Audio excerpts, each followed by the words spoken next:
Смотри. О, побежал! Я заснял его! Испугать его пошли. Я заснял! Every Bigfoot encounter has in common. It never lasts. A scream, a glimpse, a shadow between the trees. Just long enough to shake you. Never long enough to prove anything. This isn't about myths passed down in bedtime stories. This is about real footage, real people, real fear. In the next few minutes, we'll walk through 6 encounters, all recorded, all chilling, where Bigfoot didn't just appear. It made sure to vanish before anyone could get too close. These moments challenge everything we think we know. So stay sharp, look closely, and ask yourself, is this just coincidence or behavior? Sometimes the most credible sightings come from the least expected places. It's June 2001, Prince Edward Island, a remote stretch of woods on the east coast of Canada. 2 friends are out filming a simple home movie, nothing dramatic, no cryptid chase, just 2 guys with a camcorder and an idea. The camera is rolling. One of them steps back behind the trees while the other lines up the shot. You can hear the guy from said, "Let's just do it." The camera guy asked, "You ready?" The camera jolted a little, shot started. But what happens next is anything but scripted. You ready? Okay. All right. As his friend runs out from behind the tree, the scene they were rehearsing, something else bolts into frame. Damn it. All right, go.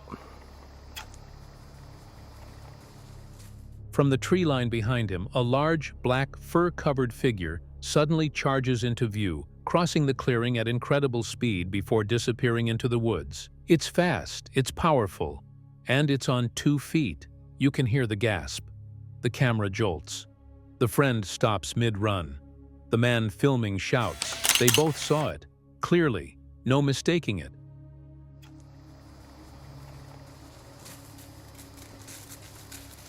What the? Dude, holy! The camera is still rolling. You can hear the panic and fear in their voices. He tried to look for it, but the creature has vanished like it was never here before. The footage is shockingly clear, not one of those blurry, distant shots that can be waved away. You can see the creature's silhouette, its stride, the way its arms swing, wide and natural. It doesn't stumble. It doesn't slow down. It glides through the tall grass like it's done it 100 times before. Some claim it's a man in a gorilla suit, but seriously, take another look. A person in a costume can't move like this, not through thick, tangled brush, not without slipping, falling, or breaking character. This thing runs with purpose, like a predator, like it's used to being chased, not the other way around. Dude, holy! Did you see that?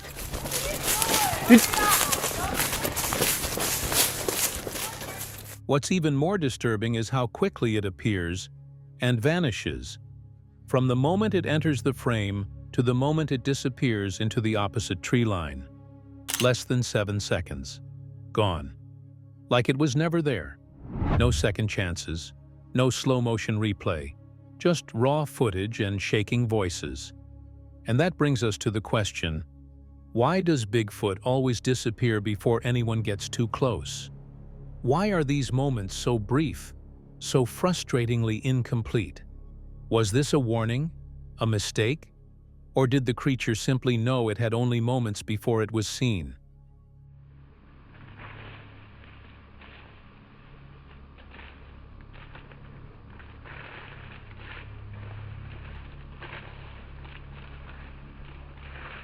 Since that day, the men who filmed it have stuck to the same story. They weren't hunting for Bigfoot. They weren't expecting anything unusual. But what they caught on tape has stood the test of time and scrutiny. Because this isn't just another shaky sighting. This was something real, unexpectedly, unexplainable. Now we turn it over to you. Watch the clip again, frame by frame. Look at the speed, the posture, the terrain, and ask yourself, could a person in a costume really pull that off? Or Did something else run through those woods that day? Let us know what you think in the comments below. Some sightings make you question what you just saw. Others make you wish you hadn't seen it at all. This next piece of footage comes from the deep wilderness of Russia, a forest far from cities, far from roads, and even farther from explanation. It's a quiet afternoon. The sun is low, casting golden rays through towering trees.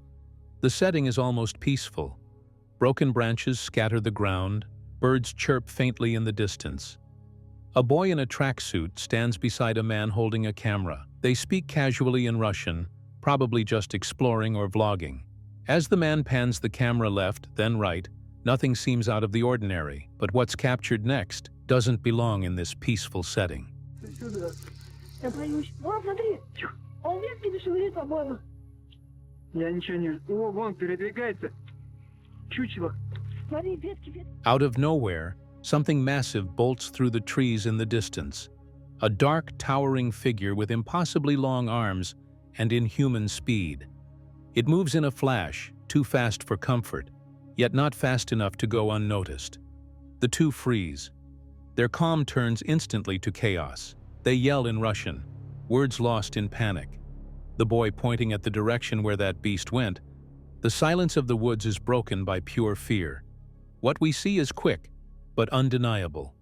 A humanoid shape, tall and monstrous, racing between the trees. Its gait is wide, its limbs impossibly long, and its movement feels wrong. Not human, not an animal. Something else. Смотри. О, побежал! Я заснял его! Испугать его, пошли. Я заснял! Even from a distance, the presence is overwhelming. It doesn't just run, it moves with a bizarre rhythm, like it's not bound by the same rules of motion. You feel it in your gut, that primal fear, like you're seeing something you're not supposed to, and just as quickly as it appeared, it's gone. No lingering, no second look. The creature slips between the trunks and vanishes into the wilderness. And that's the part that gets you. You want to believe it's just a costume, a prank, but the size, the speed, the reaction of the people there, it all feels far too real, too raw. This isn't a blurry shadow across a trail camera. This is a broad daylight encounter caught by chance. Another possible case of the 7-minute rule in effect, where these creatures appear just long enough to shake you to your core, before vanishing into the woods, leaving behind nothing but fear and silence. О, побежал! Я заснял его! Испугать его, пошли. Я заснял! So what was it? A bear? No. A person? Not a chance. Whatever it was, it moved with power, with purpose. And if this was truly a Bigfoot, or something like it, it reminds us of one chilling truth. The woods may look calm, but that doesn't mean you're alone. Watch the footage again, look between the trees, and ask yourself, Пошли. Я заснял! Смотри. Ё-моё! Вот где-то килограмм 200 весит. Мгм. could you handle that moment if it were you holding the camera? Christmas Day, a time for warmth, laughter, and quiet celebration, turned into a horror show. In a small house tucked away in northern Minnesota, a family was doing just that, enjoying the holiday together. The tree was lit, presents were opened, and someone in the house decided to record some memories. Just an ordinary home video, the kind we all make during the holidays, or so they thought. The footage begins lightheartedly, a woman walking around the house filming the Christmas decorations. A cozy fire, a table set for dinner. Laughter echoes from another room as someone off camera says, "Merry Christmas!" But then, the mood shifts. Out of the corner of the frame, through the frosted window, something moves. Say Merry Christmas, everyone. Merry Christmas! The tree. Oh my God. Did you see that? She stops filming the tree and slowly pans the camera toward the window. There, in the snowy distance, a tall, dark figure moving. It seems like a tall, inhumane figure. Before anyone can react, it's gone again, vanishing behind the trees. She decides to step outside, just for a better look.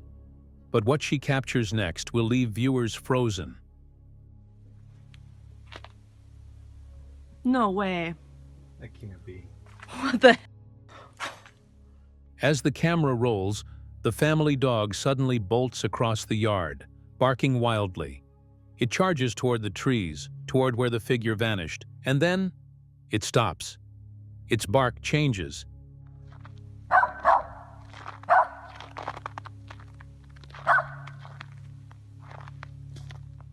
It's not exciting, it's terrifying. The dog turns and runs back toward the house, tail low, panic in its posture. The woman follows slowly, camera still in hand. And just when the barking begins again, louder this time, the figure reappears.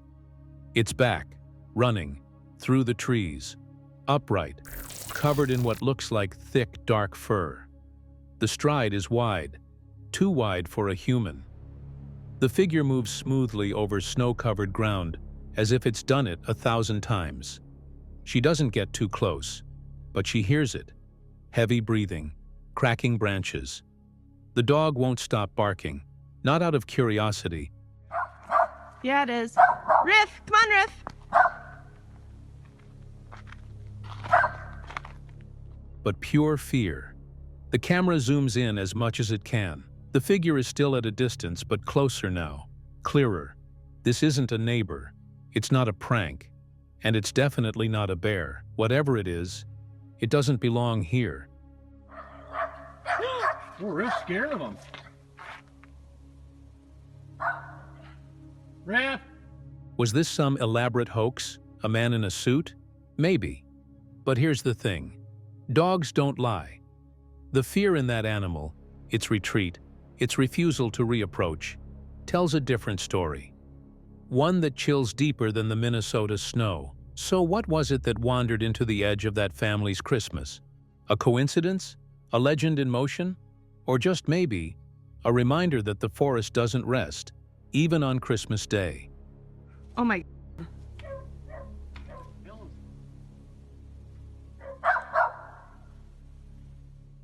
Let us know what you think in the comments.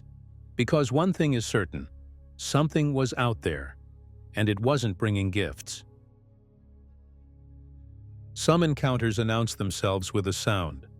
Others only reveal their meaning once it's too late. This story begins with a family trip. Nothing unusual. A peaceful morning at Wayne National Forest in southeastern Ohio. A place known for its hiking trails, waterfalls, and more recently, for something else entirely. They were out early, walking near a wooded edge just before dawn. It was quiet, fresh, calm. The kind of morning you take a deep breath and say, "This is peace." But peace doesn't always last. Then, out of nowhere, a sound cuts through the silence. A deep guttural howl, loud enough to make birds scatter from the trees. It doesn't sound like a wolf or a coyote. It's something else. The family freezes. You can hear one of them say, "What was that?" And then they do what most of us would. They pull out a phone and start recording. The footage is clear, just trees and underbrush. But the sound? It's inhuman, bone deep, like something big, angry, and alive.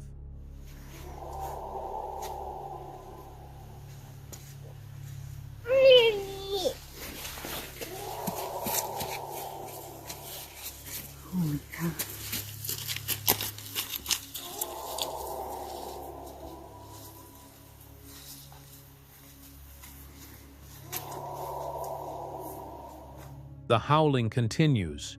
It's long. It echoes. And then it stops as suddenly as it began. The family doesn't go looking. They pack up and leave. And you can't blame them. But this was just the beginning.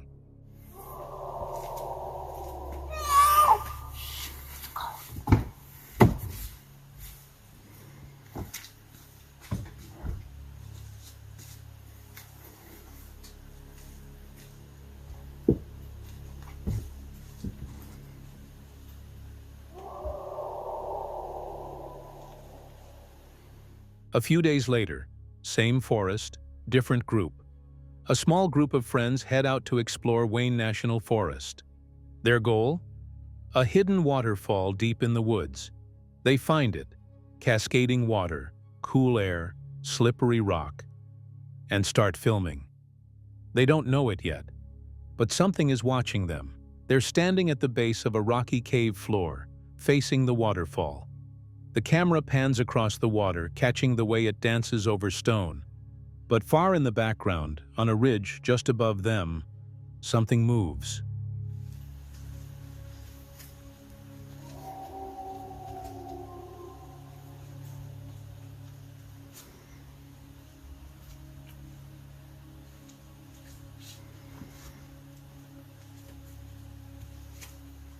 It's just a few seconds.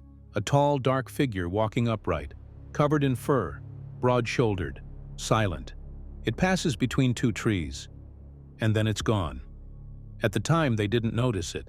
They were too focused on the water, laughing, talking, enjoying the moment. But when they got home and played back the video, that's when they saw it.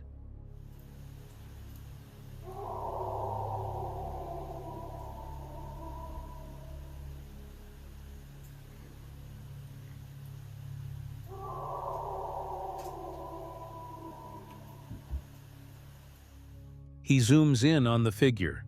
It's not a person. It's too big. The arms are long. The walk is heavy. There's no face visible, just mass, movement, and an uneasy sense that they had not been alone. The theory? The creature had heard them first. It came to observe, to make sure they weren't a threat. And when it decided they weren't, it left.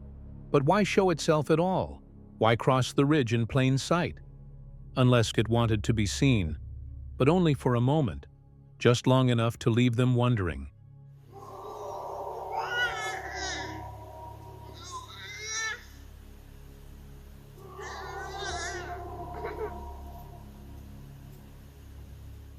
That's the mystery of the 7-minute rule, the idea that Bigfoot always appears just long enough to be noticed, but never long enough to be understood.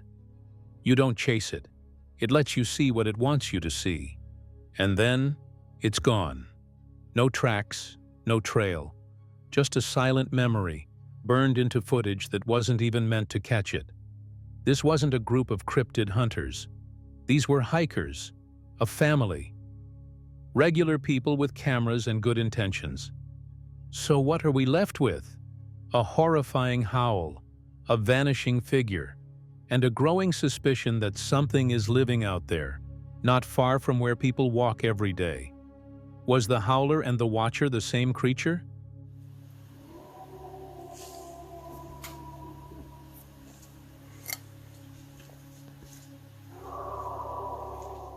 Is Bigfoot not just hiding, but actively observing, judging, choosing when to appear? It doesn't try to harm, not in these clips. But the presence is clear. It watches from a distance. Until it doesn't. Could this be part of something deeper? A behavior we're just beginning to understand? If these beings exist, and sightings like this keep surfacing, we have to ask, what do they want? What are they waiting for? And why do they always leave? Just before you get too close.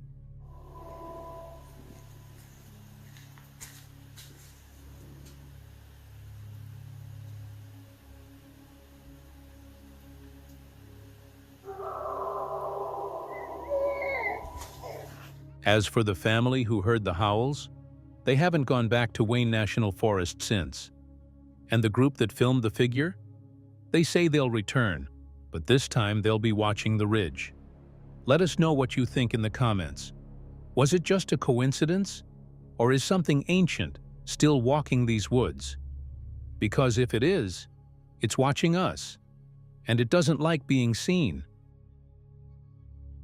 Our next entry comes from Quest TV, a network known for series like Paranormal Lockdown, Salvage Hunters, and Combat Dealers. But this episode was different, because this time they weren't salvaging history. They were chasing something that refuses to be forgotten. Welcome to Port Chatham, Alaska, a place so steeped in fear and legend, it hasn't been inhabited for nearly a century. It's been said for generations, the hairy man, Alaska area that the hairy man has claimed for its own. I really do believe that is his territory. It's remote, they wouldn't feel pressured, and it gives them a refuge. And it would be one that they want to protect. A creature locals claim is the Alaskan Bigfoot, roams the region. And it doesn't just roam, it watches, it stalks, and according to some, In the early 1900s, Port Chatham was a quiet, remote fishing village. Life was hard but peaceful until the silence was shattered by something nobody could explain. Bodies started turning up in the forest, mutilated in ways no one had seen before. Hunters vanished, fishermen were found crushed, and the few survivors told stories of a towering, shadowy beast seen near the tree line. Eventually, everyone left. To this day, the land remains unclaimed. The town, a ghost. There's good reason to think the hairy man lives around Port Chatham. Back in the early 1900s, there were some terrible events here, and no one's lived in the area ever since. Dr. J. Robert Alley, professor of anatomy and physiology, and a respected Bigfoot researcher. He spent years compiling reports, interviewing witnesses, and analyzing prints from across Alaska. According to Dr. Alley, one case stands out. A man found dead in the 1940s. His skull was crushed from behind, as if struck by something massive. No animal in the region, not a bear, not a moose, could have done it in that way. Dr. Robert Alley has been researching some of the more gruesome events that took place here. There were a few incidents I found that stood out. One was in the 1940s. A man who had been... Hugh Newman, author and explorer, adds more to the mystery.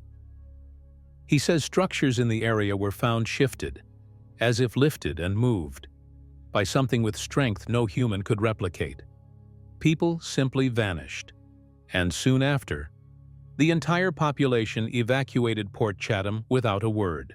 Well, and cases of missing people in the Portlock area, which caused the population of Portlock. But even after the town died, the stories never stopped, which is why a small expedition team, 3 experienced hunters, ventured back into the heart of the forest. Their mission?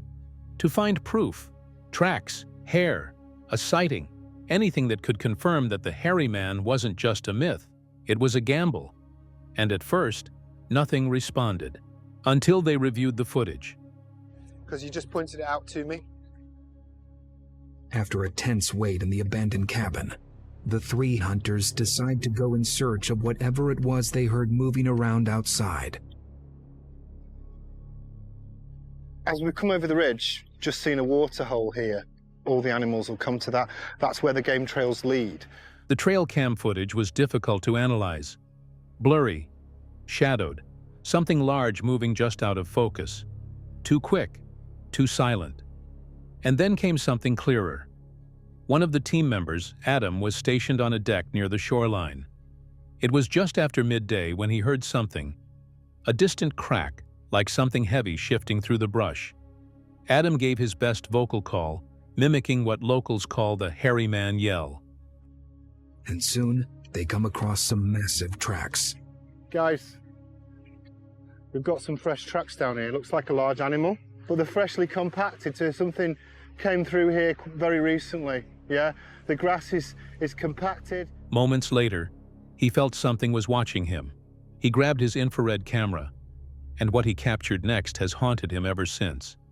The thermal footage shows a bipedal figure, tall, upright, radiating heat.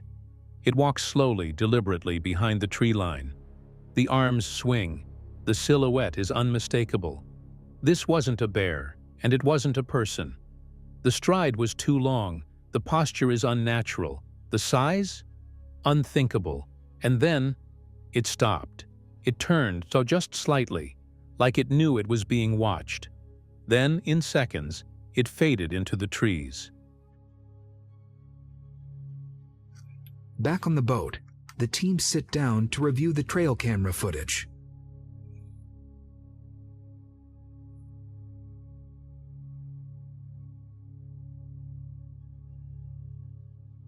It isn't good news. There could easily be something there in the background, but it's impossible to tell. You always hope to get something, but you have to be realistic. Yeah. There's a reason this creature has been elusive for so long. The hairy man is very good at evading. Dr. Ali reviewed the footage personally. He compared it to known bear gaits, to elk, to moose, but nothing matched. Even the footprint photos taken by Stephen during a previous expedition were re-examined. Massive impressions in moss and mud with unique mid-tarsal breaks that matched no local wildlife. This isn't a hoax, Ali says. If this is real, and I believe it is, then it's something we haven't officially identified yet. But perhaps the most chilling detail comes from the team's final night in Port Chatham. One of the hunters, unable to sleep, claimed he heard footsteps outside their tent. Heavy, rhythmic, deliberate. By the time they got out to check, nothing was there. Just the wind and the feeling that they were being watched. Dr. Ali has been studying Stephen's footprint photo from his previous expedition to the Kenai and has little doubt about this one. I really like this track, typical Sasquatch. I like it because there's no chance this could be a bear. Bears always have their middle toe the furthest forward, and the thumb, as it were, is relatively small, the pinky's large, but they're always behind that middle toe. And Sasquatches don't do that. What they have is a great big toe, which can even sometimes deviate. This is a beautiful track. I love this track. Also, it seems to be nicely wide at the heel. I like that wide heel. In humans, you only get that when you're a few months old. It doesn't last for very long. So what lives in Port Chatham? Is it a rare animal? A relic from a prehistoric past? Or something altogether different? Why was the town really abandoned? What happened to the people who went missing? And why does every search for the hairy man end the same way? With just enough evidence to shake you, and never enough to prove it. And suddenly, they're aware that something is out there. Don't shoot it unless it threatens us. Let's check it out. Wait, you go first.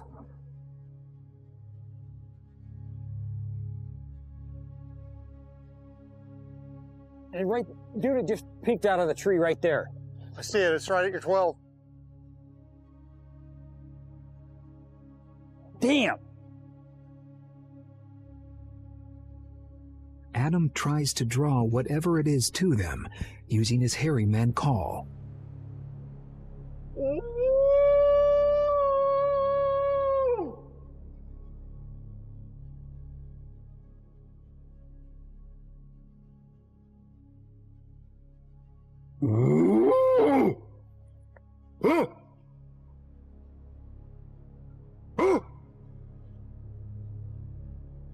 Being spotted. The Quest TV team eventually packed up and left, but the footage stayed with them. The thermal, the prints, the calls in the night. No one has returned to Port Chatham since. But the forest is still there. And maybe, so is the hairy man. Let us know what you think. Coincidence? Misidentification? Or something we're not ready to face? Because if legends are born from fear, this one might be built on something real. Our final and most unsettling entry comes from a YouTube channel called Chase Floyd Inc., a name not yet widely known, but after this footage, that might be about to change. Floyd wasn't out there looking for Bigfoot. He was just a guy, camping, spending a few quiet days in the forest. But it didn't take long before he realized that something wasn't right. He heard sounds, distant, deep, and constant. For hours, these strange noises echoed through the trees. Long howls, short knocks, the kind of thing that makes you check over your shoulder even when you're standing in daylight. He considered going out to investigate that night, camcorder in hand. But something stopped him. Something about the way the air felt. Something about the silence that followed the sounds. So he waited until morning and brought the camera with him. So this morning, I usually get up around 4 o'clock, and I was eating my breakfast, and the noise kind of stopped for a while, but then it just started again. And every couple of minutes or so, or really even seconds, you can kind of hear that going on. So I ran down here with a camcorder to see if I could. He headed into the woods, talking to the camera as he walked. His plan was simple: grab the SD cards, check the footage, and get out. But the forest had other plans. As he walked toward the first camera, he noticed something odd. An apple trap he had left was completely gone. Not surprising until he looked closer. There were eggshells left in its place. I'm going to get the other one. I think that was one right there. And now. He kept moving. Toward the second camera. Just as he reached it, the sound came back. A growl. Not like a bear, not like any dog or coyote. This was a deep, guttural sound that stopped him in his tracks. He scanned the tree line. Nothing. But the growl had come from close. Too close. And then, the smell. Overwhelming. Rancid. Like rot and wet fur. That's when he noticed it, lying on the ground near the base of a tree. A bone. He picked it up. Smell it. It was awful. He didn't say much. He just looked into the camera, wide-eyed, and said, "I'm taking this back home." Get our trail camera. I feel like I'm gonna fall over. What was that? That was like a growl. Back at his setup, Floyd loads the footage and begins scanning through the trail camera images. At first, it's exactly what you'd expect. A crow pecks at the apple. A raccoon goes after the eggs. Typical forest activity. Then, something else. Something that doesn't move like any forest animal. A frame, a shadow. Then, a shape. He pauses the video. Zooms in. What he's looking at is not a raccoon. It's not a bear. It's something else entirely. I don't feel good. I'm getting lightheaded. There could definitely be something up there in those mountains.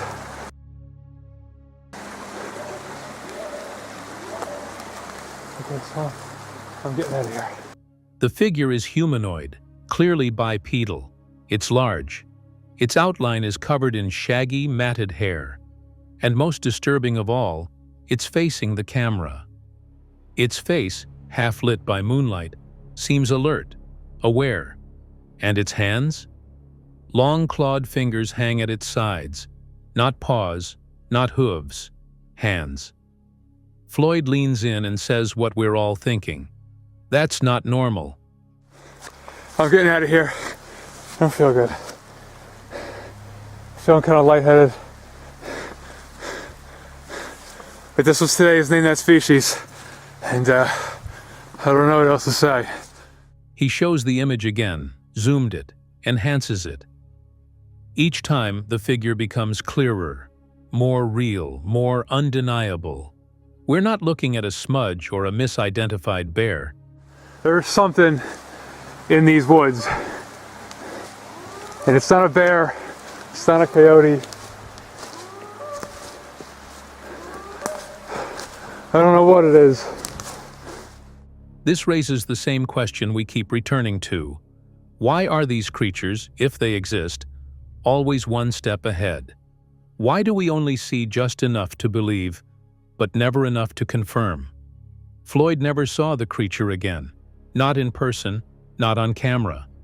Because if you listen to Floyd, it wasn't an accident. This thing wasn't running. I wasn't afraid.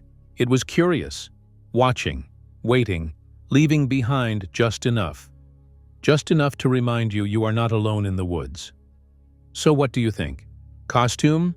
Misidentification?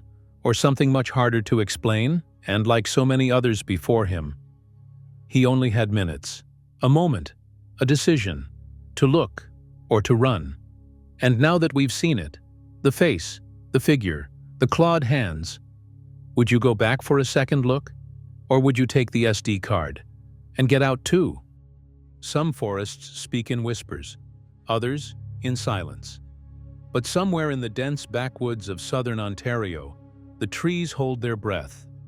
Not because of the wind, but because of something watching. And when one man returned to familiar trails in 2023, he found a presence still lingering, hidden not by shadows, but by stillness.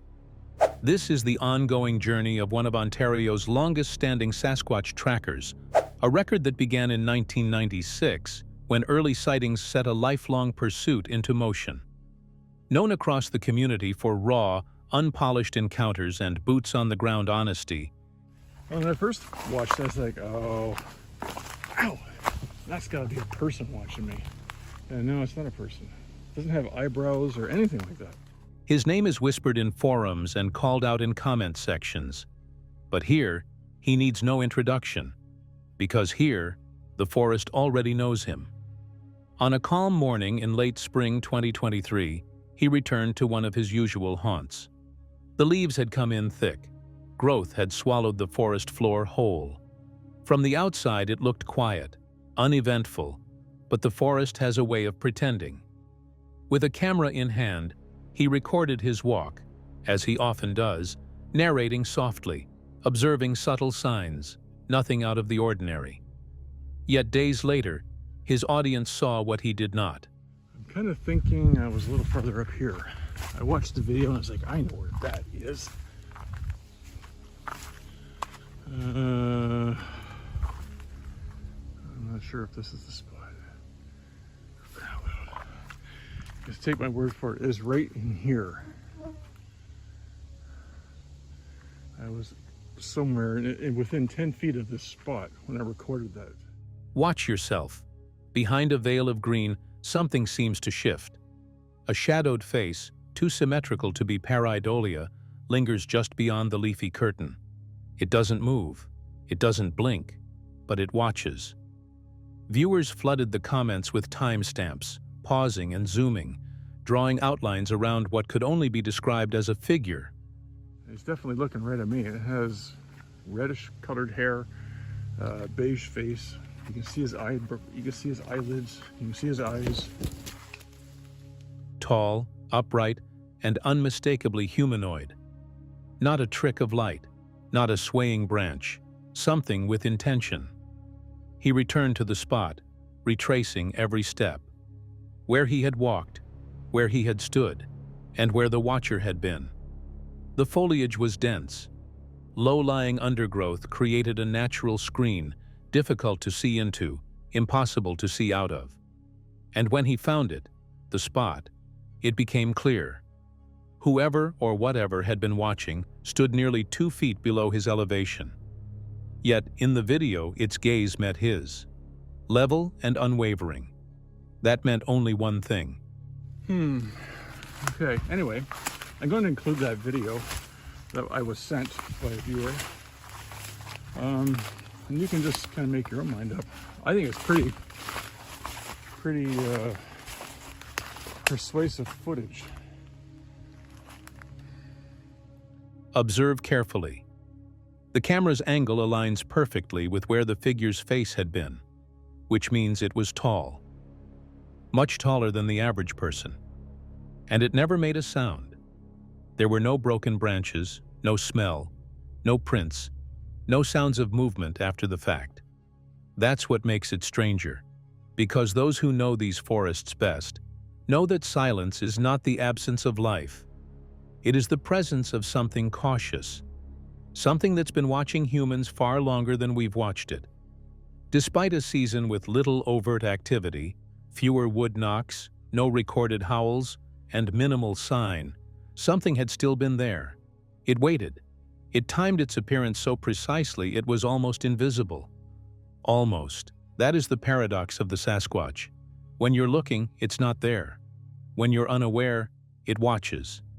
And in the quiet footage of an ordinary day, its face now stares out from the shadows, frozen in one frame that feels too real to ignore.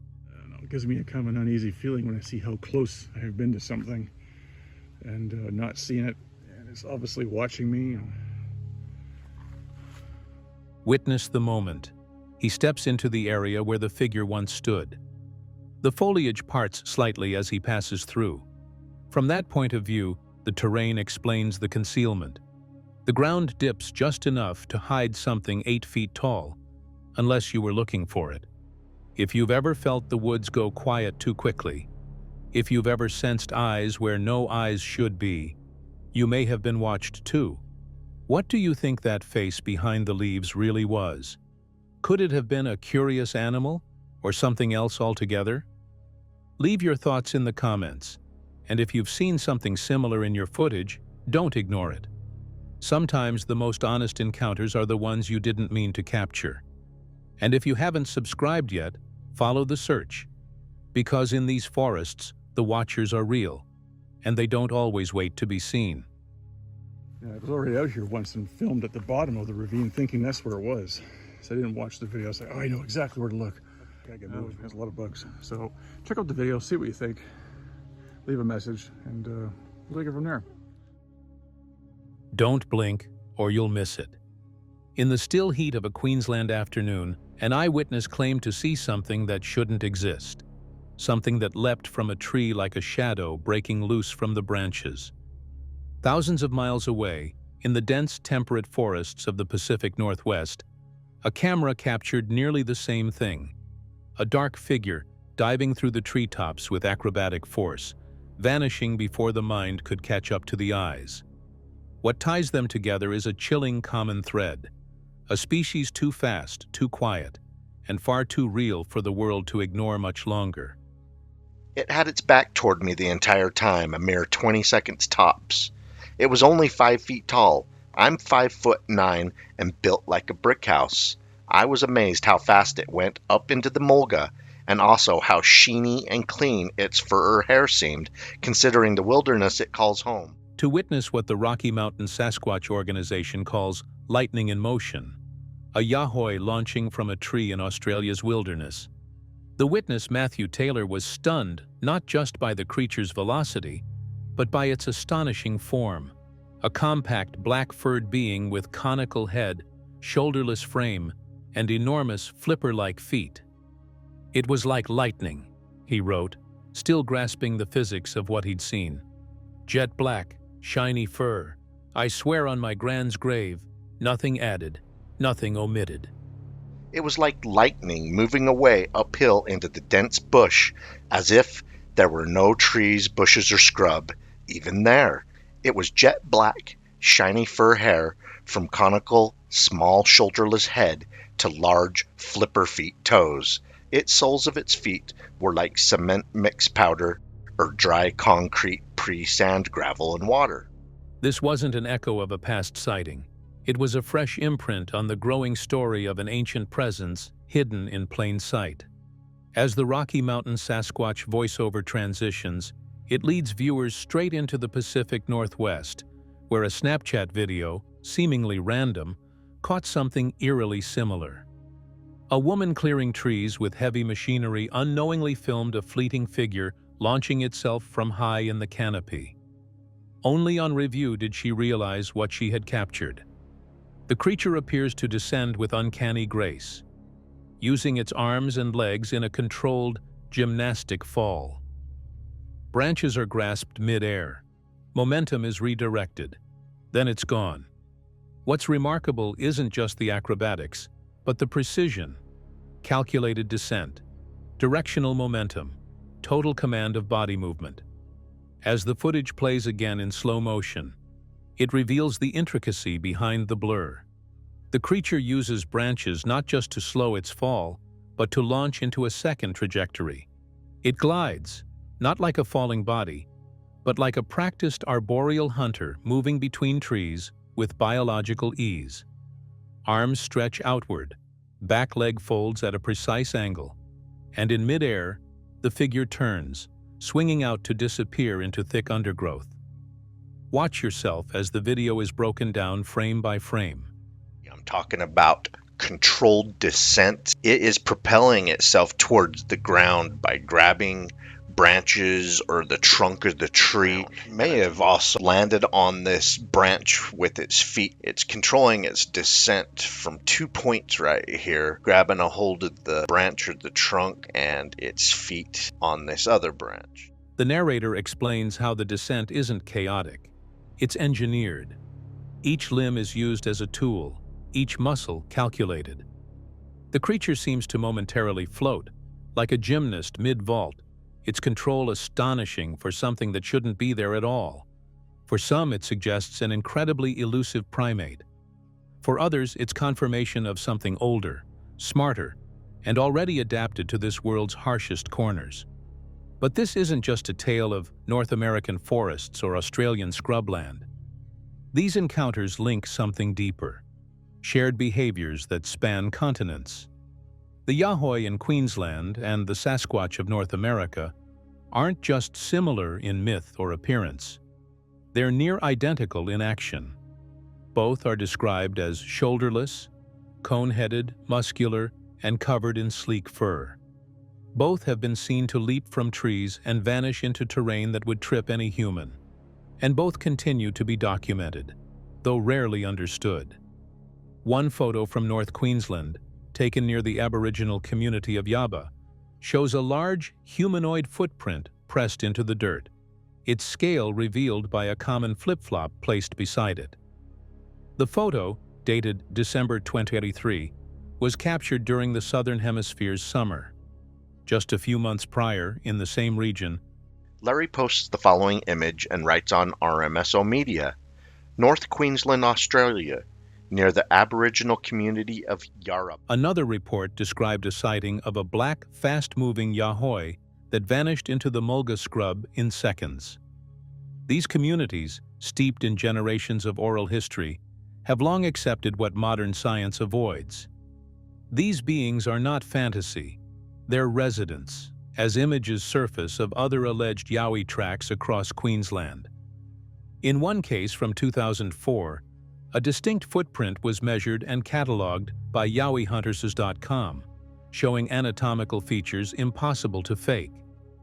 This suspect Yowie track was documented near Wilcannia, Queensland in 2004. The heel pad, toe splay, and depth of impression speak to something with significant mass and biomechanical complexity. The footprints don't tell a story of wandering beasts. They show purpose, direction, and stealth. These are not clumsy giants. They are specialists in the art of not being seen. There's a tone of reverence in every eyewitness account, a careful balance of awe and warning. Mess with them at your own peril, Taylor said, his voice flat but certain. Not because these beings are hostile, but because they are unpredictable, powerful. At first, she thought it was a person dressed up in a gorilla suit. However, up close, she realized it was a real creature. And entirely outside our control. For some, they're nature spirits. For others, they're relic hominids. But for everyone who's seen one, they are unforgettable. And perhaps that's the most important takeaway. These creatures, if they are to be believed, are not looking for us. They're moving just fast enough to stay ahead of our disbelief. Whether swinging silently through pine forests or vanishing into eucalyptus groves, they share one ability that's proving harder and harder to dismiss. Another aggressive Yowie was filmed in December of 2010, showing hostility toward the witness. This creature appears to be stomping feet and making an aggressive display towards them before they decided to run. They leave just enough behind to keep us chasing the truth. If you've ever questioned whether stories like these could be real, ask yourself, what would it take to believe something your own eyes hadn't seen, but someone else swore by with everything they held sacred? Are these the final moments before discovery? Or are we still decades behind something that's been watching us all along? Let us know what you think below. Have you ever seen anything leap from a tree like that? Do you believe the Yahoi and Sasquatch are the same species? Or two ancient cousins spread across the globe? Join the discussion, subscribe for more boots-on-the-ground evidence, and help us track what might be the most agile mystery in the world. What if the creature you've been hunting was already watching you, closer than you ever dared to imagine? One night in the dense wilds of North Florida, two seasoned researchers found themselves within 10 yards of something growling, something with red eyes, size 16 footprints, and the power to trigger car alarms without ever being seen. Was it the elusive skunk ape, or something even stranger? Welcome to Bigfoot Stacy, a raw and relentless YouTube channel that's earned respect in the cryptid research community for boots-on-the-ground investigations into Florida's wildest Bigfoot territory. We parked out so that we wouldn't disturb anybody. Parked out pretty far from where everybody would be. Locked the truck up, started to go on our way. Known for their no-fluff, deep woods approach, Bigfoot Stacy and his team have been documenting the unexplained for years, particularly through their Apalachicola Skunk Ape project. This isn't just another shaky cam cryptid chase. This is methodical research fused with real danger and real evidence. In this chilling segment from September 24, 2016, two members of the team returned to a known habituation site deep in the Apalachicola wilderness, just after a terrifying overnight encounter. The energy was tense, the story was fresh, and something had been watching them. But it wasn't just the darkness they were up against. Today is September 24th, and I'm David Lauer, investigating one of our Apalachicola tracks, one of our habituation sites out here last night. That night started like many others, with equipment checks and a quiet walk through the woods. But when their vehicle alarm began blaring in the middle of nowhere, things quickly escalated. They circled the truck, alone in the woods, and that's when they noticed strange streaks on the hood. There was some activity. There was an encounter that happened about 65 yards over here from this. Before they could make sense of it, a deep guttural growl shattered the silence. It came from just 10 yards away. What followed was a moment of raw fear. Red eye shine flickered from behind a tree. My buddy sat and watched, saw a red eye shine, watched it for about 20 seconds to make sure. One of the men watched it, unblinking, for nearly 20 seconds. His partner caught a 2-second glimpse before the creature vanished. They sat frozen, overwhelmed by what had just happened. Watch for yourself how close they came to the unknown. You can see it's roughly 16.5 to 16 inches long. A few feet in front of that, and this impression here. But the next day is where things took a turn toward scientific credibility. The team began scanning the area. What they found wasn't vague or anecdotal, it was tangible. A trail of massive tracks led up and down a hill, one after another. Some measuring 14 inches, others 16 inches, pointing toward the possibility of multiple creatures in the area. The prints showed clear toe indentations. And this track also measures roughly 16 inches as well. We're walking down this trail checking for any more tracks from the encounter we had last night. The team didn't just observe, they began casting them, preserving physical evidence for study. And here's where it gets interesting. These tracks weren't random. They were found near a food plot, game trail, and young pine thickets, a perfect corridor for a creature that knows how to move unseen. These weren't just footprints. They told a story of presence, one that couldn't be easily dismissed. Yeah, food plot. Food plot. You can see it's approximately 14 inches long. Here's the heel. Here's the toes, 1, 2, 3, 4, 5. When one of the prints was examined, 5 distinct toe impressions were visible. Another track nearby was nearly identical in size, proof that at least 2 separate animals were walking that trail. And where there are tracks, there's the potential for hair snags, the next target in the team's search. Listen closely to their real-time analysis and the growing realization. They were not alone. Watch for yourself as they uncover the trackway. You can see the indentation of the brake. And on further inspection, we have a game trail right here. Throughout the investigation, the team's tone shifts from cautious skepticism to quiet awe. They've seen many things out in the woods, but this event, these tracks, and that growl all added up to one of their most compelling experiences yet. And when you hear them say, "This is the best find we've had to date," you realize this wasn't just another night in the woods. The ones we found closer to the parking lot pad were also 16. This was a turning point. As they continue casting tracks and connecting patterns, one statement hits hard. They're here. That sentence doesn't come lightly from these guys. It's a conclusion built on experience, repeated signs, and now physical evidence. The tracks led straight down a trail to a half-pad print with all 5 toes still visible, being cast right there on camera. See for yourself what convinced them this wasn't a one-off encounter. Play here.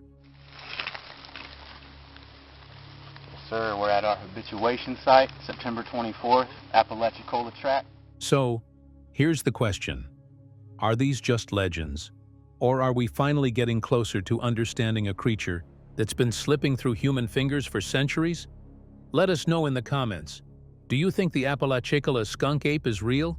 And what would you do if you heard that growl in the dark? Some encounters are easy to dismiss. Others refuse to fade into silence. And then there are those that straddle the line, caught between hoax and truth, between disbelief and a glimpse into something primal. This is the story of one such line. A line blurred by 2 separate video clips, a common mystery, and one name that won't disappear, Randall Hart. On the surface, it began like many supposed Bigfoot captures do. Flickering footage, a shaking hand, a figure just distant enough to elude clarity. But the details tell a more tangled tale. It started with a short 10-second clip uploaded by a user named Dave Boccia. The figure that appeared on screen wasn't merely blurry. It was beastly, towering. Its proportions were wrong for a man.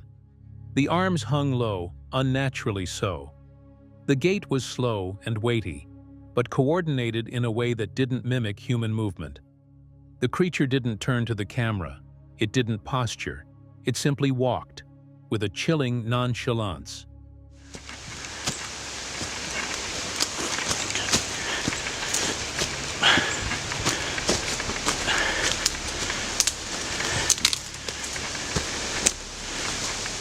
To see the clip that left seasoned viewers second-guessing their instincts.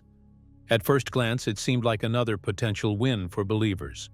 But beneath the surface, the story darkens. According to the Unexplained with Adam, the same video, or something alarmingly similar, has appeared before.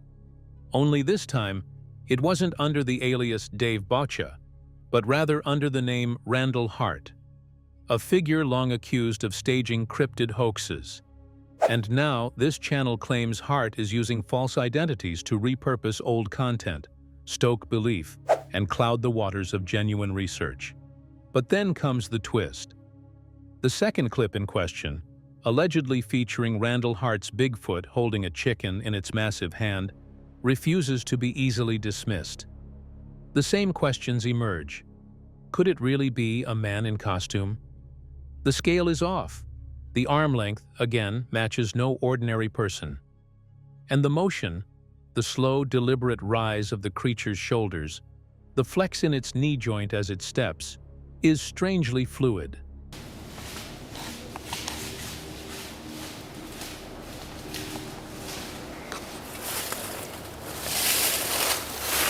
To observe what believers argue is too authentic to be dismissed outright. Skeptics cry foul. The repeated appearances of the same style, the same locations, the same camera angle all suggest a single source of manipulation. But believers are not so easily swayed. They argue that even if Randall Hart is the name behind both uploads, this does not necessarily mean the footage is fake. Instead, they suggest a more curious possibility. What if the man known for hoaxes accidentally captured something real? The idea might seem wild, but cryptid history is full of moments where pranksters stumbled into authenticity. And in these 2 clips, the details don't quite scream costume. There's no visible fabric seam, no stiffness around the knees. The arm swing has weight, momentum, and the creature never reacts like a human playing a part. Watch yourself side-by-side comparison to catch the subtle shift in the creature's posture.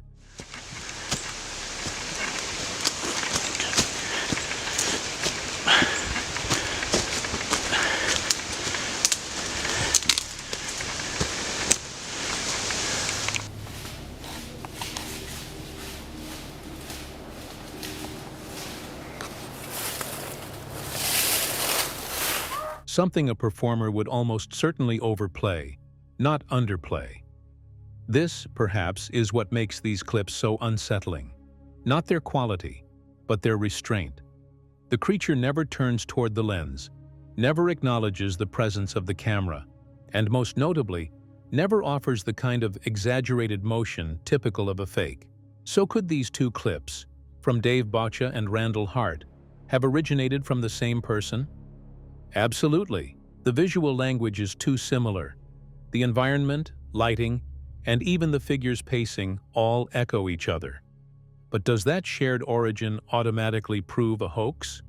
That is where believers draw the line. So we ask you, where does this footage fall? If the same hand is behind both videos, is it a skilled manipulator doubling down, or a conflicted man who just once might have caught the real thing? Some questions may never be fully answered, but in the pursuit of the unexplained, even the whispers of doubt can fuel the fire of belief. Let us know what you think.